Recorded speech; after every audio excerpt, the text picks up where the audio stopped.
And because I want to honor everybody's time, we have a few updates. We want to get into our breakout rooms. This is sort of our last meeting together, but I'm going to talk about what next steps are going to look like moving into next year. So I want to first, as we begin, before I go through our normal first steps, I just want to start by saying to everyone that is here, first and foremost, thank you. Thank you for your commitment. Thank you for staying with this. This has been, I know for many of us, some of the most difficult times as a parent. I could get off to be there at 4:30. Here, looks like somebody's unmuted. Let me just check.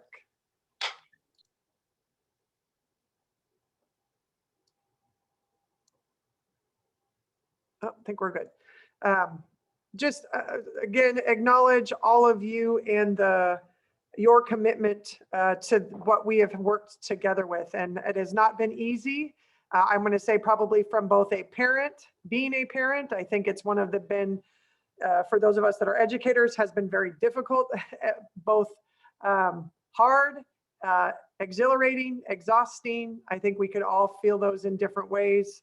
And just very thankful for all of you in staying with us and helping us work through this very unique, unprecedented year, and one that I know none of us want to see again, but also know that we have learned a lot that we will take forward from part of that. So we are going to go through some highlights of just some next things and some things that we're still working on, and then get into some breakout sessions for some follow-up questions that we'd like to do with you all. So here's, again, just our agenda. We'll go over quickly our goals and agreements. I'm not going to go into much detail with that. Just reminders of what we're continuing to do at the school, although I will tell you, and I don't have a lot of information, we did just get guidance late this afternoon. Face masks there's a new process, so we'll dive into that. So I do not have a lot of information about that right now because that did not land in our laps until about 4 o'clock, and I have been in meetings since then. So, but we know that there's new things. We're going to talk a little bit about the new vaccine guidance, just as a reminder to people that that is an option and another tool in the toolbox, and a couple of things that we're doing at one of our schools. Quick review of the metrics. I'm going to give you some general dates, because we are still working through the calendar, but at least you can see some of the framework of that. We'll give a little bit of summer learning update. Julie Heilman, who is helping to lead that with some of her team, will give some updates. And then I'm going to talk about next year in regards to community, to try and get back to, for many of you that may have been before we hit the pandemic, I did community chats throughout our schools and in community spots. And we're going to talk a little bit about getting back to that, and then go into some breakout rooms with some final guiding questions as we move forward. So as we always start, again, quickly, just grounding us in our 4 strategic goals: student growth and achievement. Again, family involvement. And I want to say again, we could not have gotten through this year without your support and the collective work we have done together.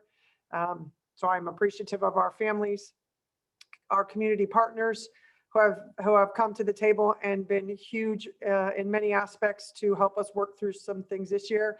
And I am going to give a shout out to our mental health partners in Polk County. They have been such a blessing, and I'm so glad that we have them as part of our team.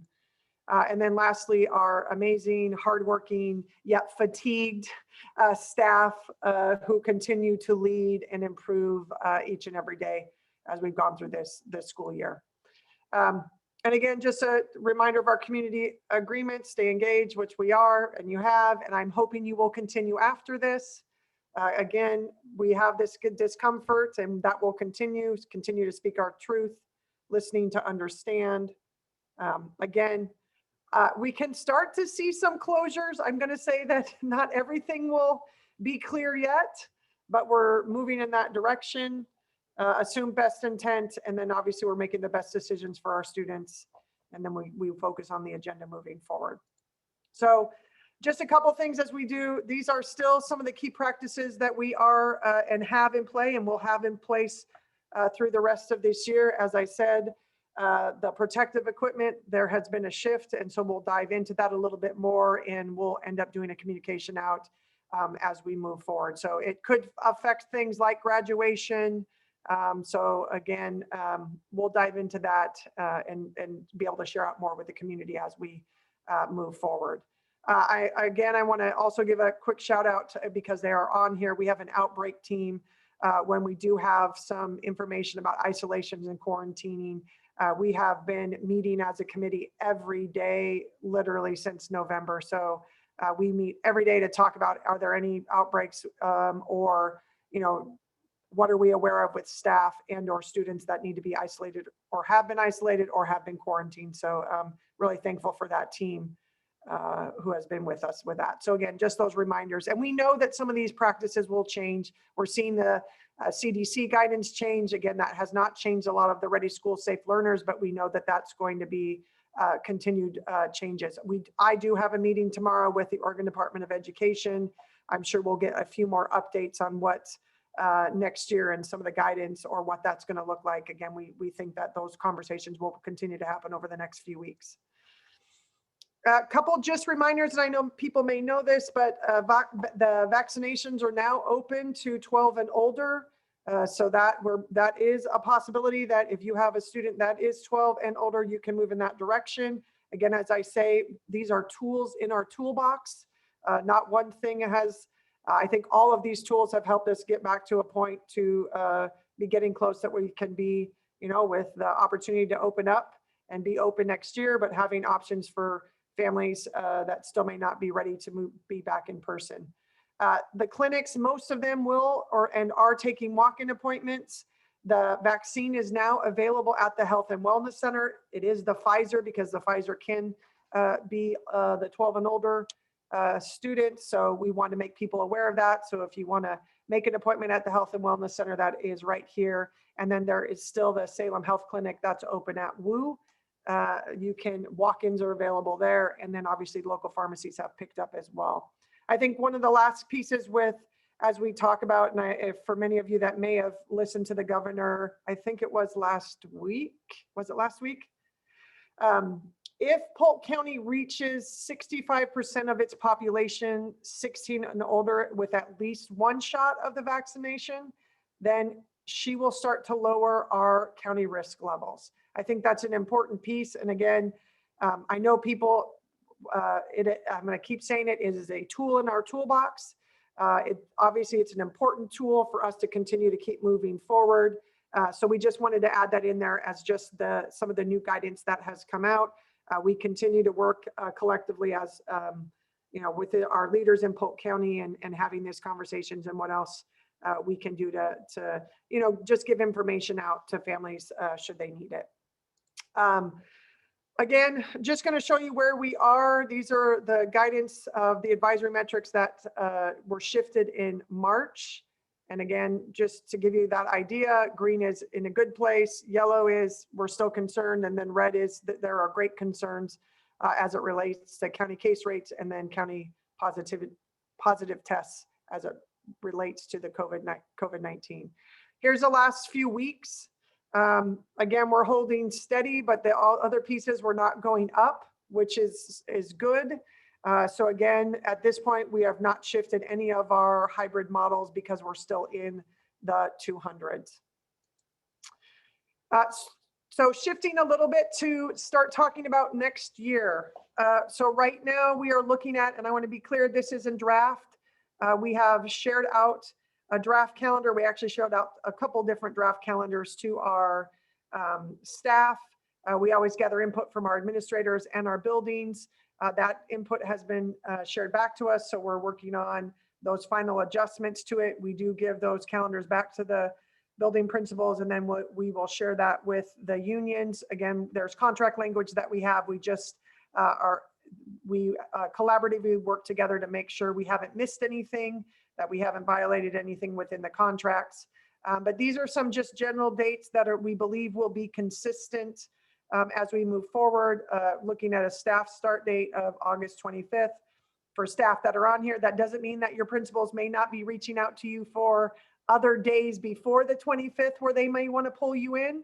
So I'm just cognizant of this is the district calendar. That doesn't mean that principals aren't going to be reaching out to staff to potentially have you come in on those earlier dates as we have done in the summers before. We are one of the positive things that came out of this year is the orientation conferences that we did at the beginning of the school year. We felt that that was very successful for both our families and our staff, and so we are going to continue with that. That's a change from what we've learned this year that we're going to keep in our current calendar, which then shifts the first day of school to September 7th, so after Labor Day. Based off of that, graduation next year will be June 3rd, and then looking at potentially the last day of school of being June 14th. And then, as we always do, I call them snow days, but I should really just call them 2 to 3 built-in: fire, snow, ice. We've had everything this past year, so but I'm narrowing it back down to snow days. So hopefully that's all that we're having to work through, and hopefully we don't have to do any of those in the 21-22 school year. So again, just some key dates, because I know that those are things that people are looking at. And then we will approve a draft calendar. And again, we don't believe there are going to be very many changes coming. We believe that we'll be opening up fully with options to, if families aren't ready to do that, as we've talked about the online academy. But again, that is also barring there's no changes from the Oregon Health Authority or the governor as we move forward into the summer. So that is just some information about the school calendar leading into next year. So just we are moving along with summer learning. All the grant information, and again, all of this is done very late this year than what we normally do, but that's just how it's moving this year. Our grant paperwork was turned in. We are moving forward with a 5-week summer learning with K-5 migrant. And I'm going to just open it up. Julie, if you want to come off mute and share a little bit of information on just sort of the interest survey and the continued partnerships that we're working through. Yeah, so we have amazing partners in the community that are typically part of our extended learning 21st century grant programs. And we've kind of hunkered in with a group who have come up with some ideas in supporting some of our summer programs. And so Jennifer had listed Western and YMCA, the Community Services Consortium, and the GATE. We're also working with our public libraries, but really coming together to look at what kind of options we can provide for students. We do have identified students that we're working on right now with elementary principals, have identified criteria for some students, have sent out registration for those students to see how many students would actually, parents are going to want their kids to participate. At the same time, we sent out a interest survey to families in the kindergarten through 5th grade, so all the elementary schools, to try to see really how many families would like to have something provided for them and their children end of June through July. And in the survey, we're looking at providing a couple different options that we have from our partners and then from our district staff. And then the 5 weeks, so if you're interested, what weeks would you want to be a part of programming? In our community partners planning meetings, some of the conversations have been, we could spend a lot of time planning for maybe 50 students that would want to participate. So really having the knowledge of what families and students are interested in, and then also the number of students that may participate will help us in overall planning. We have a number of staff in the district who have applied and have been hired for summer programming. In addition, we have a number of people from not current district employees that have interviewed, and we're going through that process right now to offer positions. And so we are looking at the balance between how many families want their children to be part of summer school services, and then trying to hire all the people that we would need to offer those services. So that's part of what the balancing act is that we're doing right now. But I have lived in this community for a long time, almost 30 years, and I've just never, it's like there's never a week or a month that goes by that I don't think like, wow, we have amazing people here. So it's been really great working with everyone and trying to figure out how do we enrich opportunities for students. Our K-5 programming is really encompassing all students.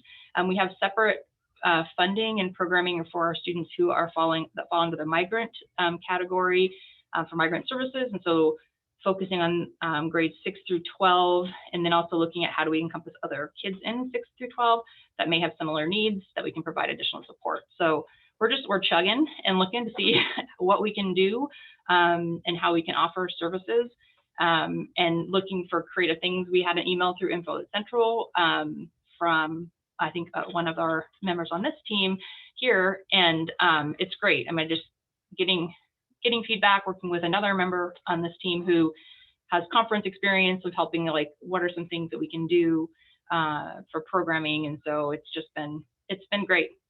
Looking forward to actually having it start, but I don't know if there's any questions or. Yeah, so if there's questions, you can raise your hand or put them in the chat. And then we will come back to that as well. But like I said, we are moving along, and just thanks to Julie's leadership and her team. And I know there's a couple of members of our staff that are on this committee as well that are helping out with that. So I am, again, when you have a great team, it's even in times where people are fatigued, we are trying to build things to support families and really move forward in the summer and preparation for the fall beginning. Yeah, and I want to say real quick, because I don't want to say the names because I always forget somebody, and it's usually someone I shouldn't. I mean, not like I should forget anybody, but you know what I'm saying. The staff that are working and helping with all programming, from partnering with the ESD as well, it's really fun to watch people get excited because people are so tired. But to think like, oh, we could do this, we could do this, and then we try to get a reality check and like, wait, so how could we do that? And people are like, watching people actually pull those creative chunks out of their head right now sometimes I almost get like a little teary-eyed because like, okay, we still all have it in there, we can do it. But it's a really great folks from buildings that are sharing their principals sharing with us. I mean, it's been refreshing. So thank you to all of you that have been a part of that or that are working with your folks in your building and sharing it, and people down here at the district office. It's just been great. Kind of feel like I want to start singing Kumbaya, but I won't, but I would if I could. Thank you, Julie. And then the last part I want to share is, like I said, this is probably our last meeting with this group, not saying that this group will not be a part of the community chats. One of the things is we were very intentional for this group this year because we knew that the significance of, at times, the shifts and the changes that clearly we saw throughout the last year and a half. And really, you all have been with us since last July with a few add-ins as we've gone throughout the year. So I am, again, thankful for that in the hard conversations. But our goal is, since I have landed here as a superintendent, that every year we will build and continue to have community input and follow-up, being able to share out things from what's going on in the district, but also to be gathering information from the community as well. So we will over the summer develop that of what that looks like. Those meetings could consist of being specifically at each of the buildings. It could be in the district office. It could be at other sites within the community. It could be during the day. It could be in the evening.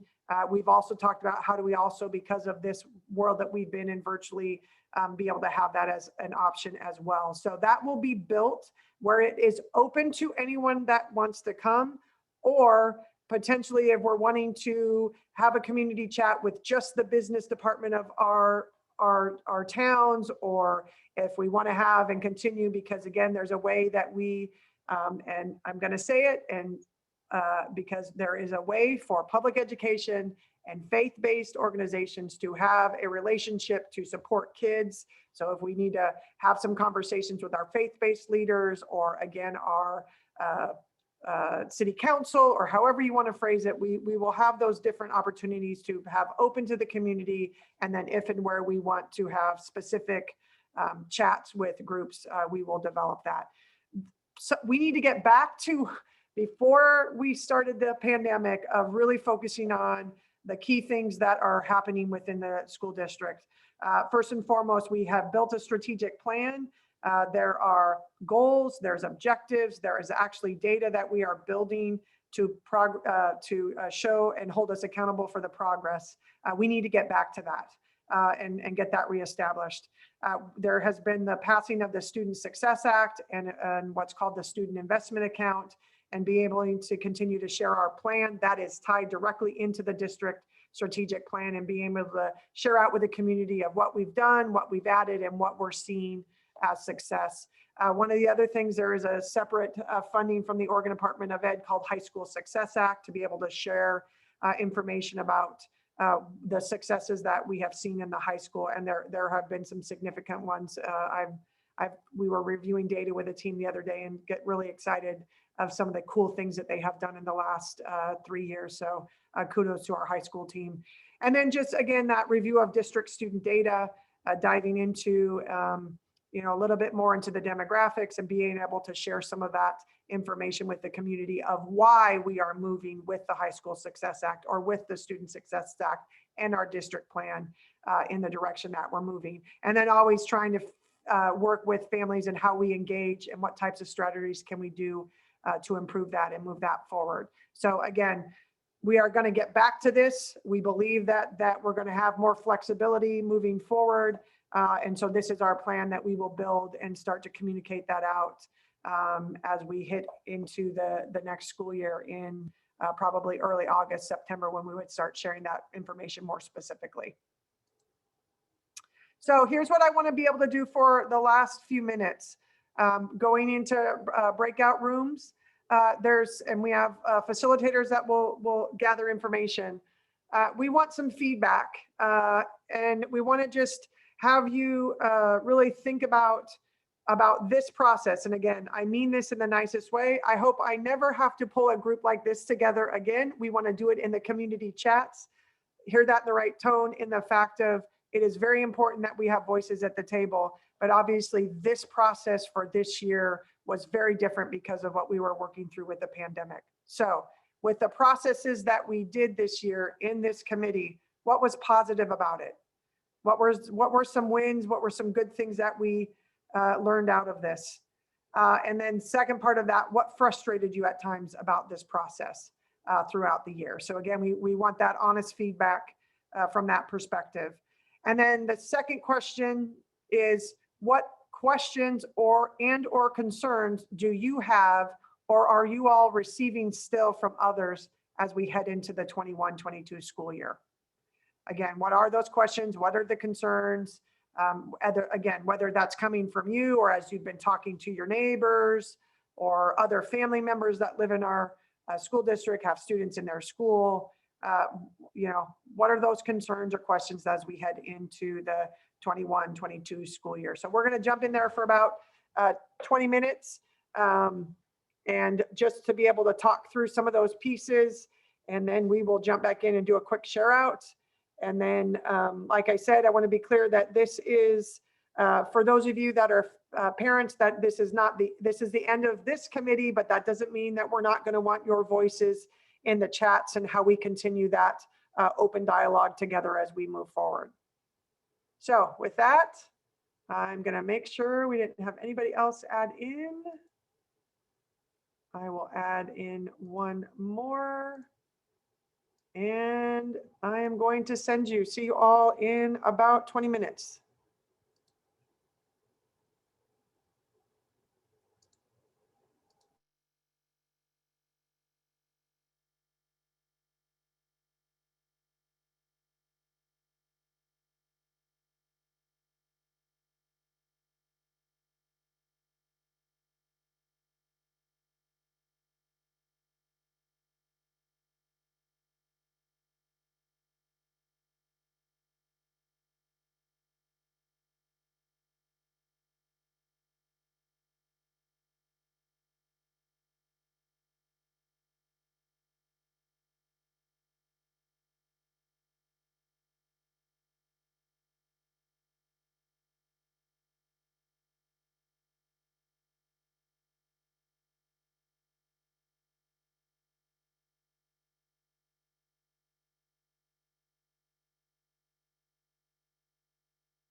Welcome back, all.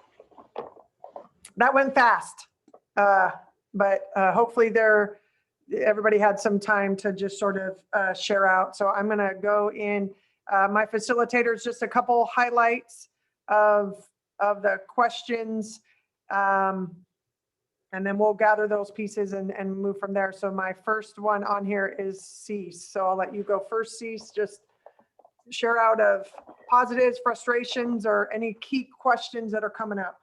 That kind of an interesting angle was that the staff who were in my breakout room really appreciated hearing from parents, but there weren't very many of them. And the parent in my group said it was pretty staff heavy. So sometimes the conversations would maybe weigh more towards inside baseball. So I thought that was an interesting appreciation and potentially frustration. Really, one good suggestion was to make sure that it would have felt good if we had just absolutely routinely scheduled these. And then if we said, hey, we don't have any topics this week, but we'll be on there for 30 minutes to answer questions. And so something that sometimes stuff happened and we were behind the curve because we didn't have meeting plans. So thought that was good. And the other real emphasis was on, we didn't end up with many diverse voices from our parents particularly. We were missing those Spanish speaking parents, but really probably to really get full and good engagement with them, we would have had to have these separately in Spanish only. And I did point out, we did do that in the community chat process, so we would likely be able to do that as well. Got some great suggestions about next year that I'll be sharing when I type up my notes. And then we got to spend 5 minutes just talking about our summer plans and everything that wasn't really COVID, and it was really nice. Thanks, Cease. Emily, anything different or add to that? We had some positives, again, like Cease with the staff, but we also had a parent who was pleased to see how the decisions were made, appreciated the transparency, to be able to see the data and the challenges. As far as our looking for next year, one of the biggest things that everyone's worried about is the trauma that's happened to our community and our schools, and how we can help our students and staff kind of rebuild that bridge.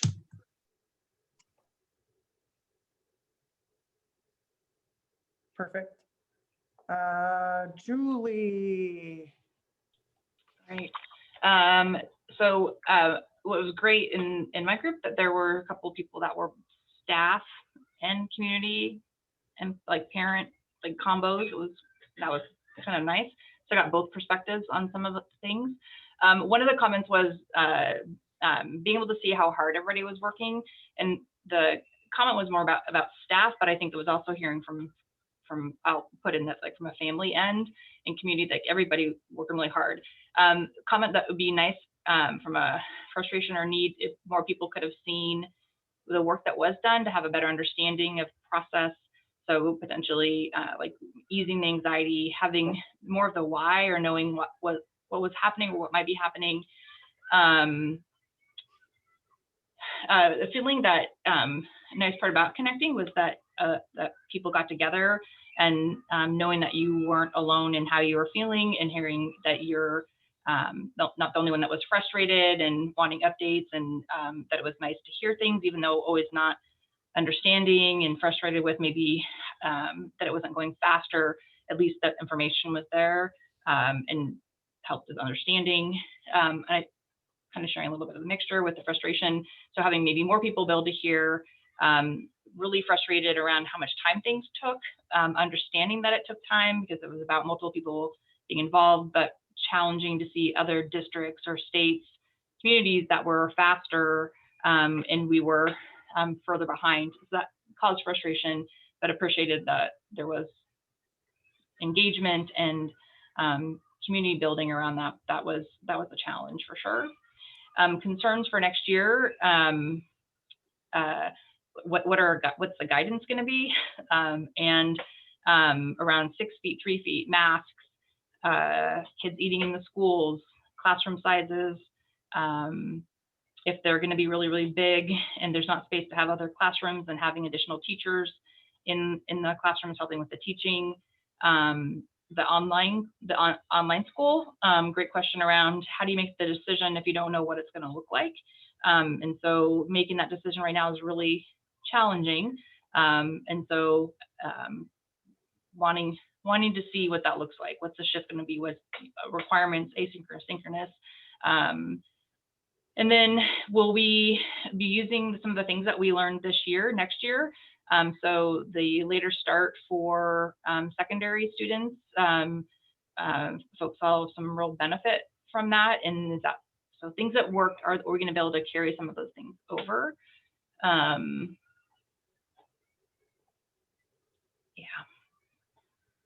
There's more. It was great. I was typing fast, so it's great. Thanks. Jason, anything different add to that from your group? Well, I tell you, you guys covered a lot of those. I had a great group. We had several lenses looking at these questions, answers. Again, my group really appreciated the just the format, structure of the meetings, a lot of people meeting together, opportunity for breakout, coming together, ability to have voice heard. Appreciated there were several issues that were opened during the forums, and either through meetings and at our next forum or at a board meeting, the loop was closed, so to speak, or it was answered and taken care of. And appreciated that format, the ability to start something and close something. Another comment that was appreciated was that structure provided early on in July and gave direction and a path to follow for the year. And though it was a little crazy year, we didn't know what was around each corner, we still had some goals and direction that were established early. Concerns, you know, it's, I think, you know, one of those was just, again, continuing to work on our communication and making sure that everybody has the word, knows the message. We had some good information there. Again, diversity of voice amongst parent group could be another improvement that we talked about. And then we transitioned to, again, questions or concerns for next year. One of the things that we thought would work or be good to ease the anxiety is just a Q&A for those students and parents as we get ready for another year. A lot of those questions we've already heard. Are we going to be wearing masks? Do we have to be vaccinated? There's just a lot of those questions that I think a lot of families have that if we could provide some answers for, and like I said, I know we don't have all those answers, but be aware of that. You know, a concern that I thought was relevant is, you know, if a parent has a child and they're concerned about the transition, you know, to the next year, socially, academically, and, you know, what do I do if Jason's not ready to go from 5th grade to 6th grade? Is there a process with that? Question about Chromebooks and transitioning with Chromebooks, and that was confirmed. That is the plan. We are 1-to-1 now. That's right. That's right. This put us into 1-to-1, and that is what it is, and we'll continue to build and support that as we move forward, because that did really definitely shift that. We were almost there already. We were pretty close to that, but yeah, that did. So, any other ones, Jason? Sorry about that. Oh, that's great. Thank you. Had a great group. Thank you. Again, very similar from our group as well, just the positives of the, you know, being able to have the space to give feedback.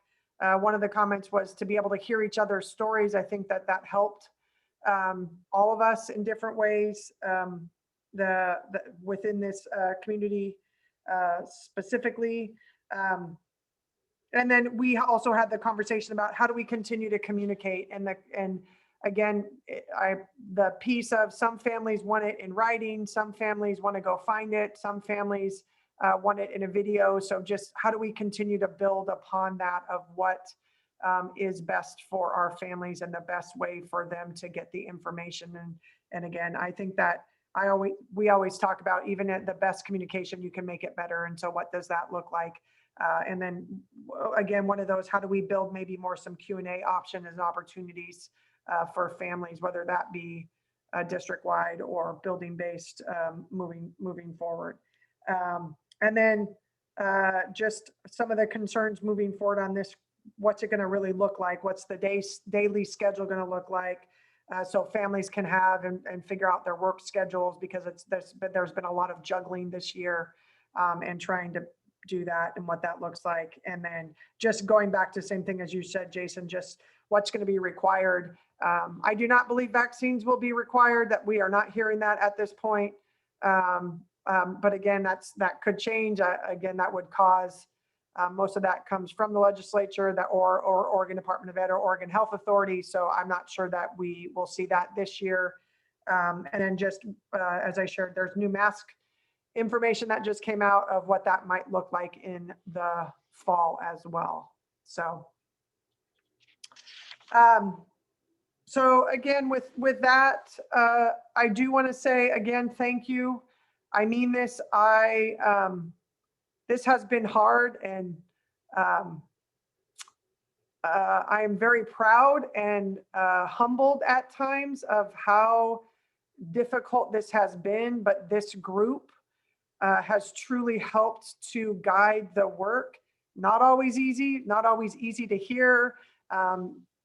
You all hear me say I have to, or our job as the district, and that means our staff, our administrators, our board, we are required to listen to all voices, and I don't use required lightly. That is our roles and what we are responsible for. You know, even from a classroom teacher, they are listening to the voices of their parents and their students, as an example. So we know that that's part of the process. So I am grateful for the honest conversation, sometimes hard and gut wrenching, and that is just the work. But do appreciate everybody in your work. I will say that although this may be the end, I'm saying this and I'm knocking on wood at the same time. I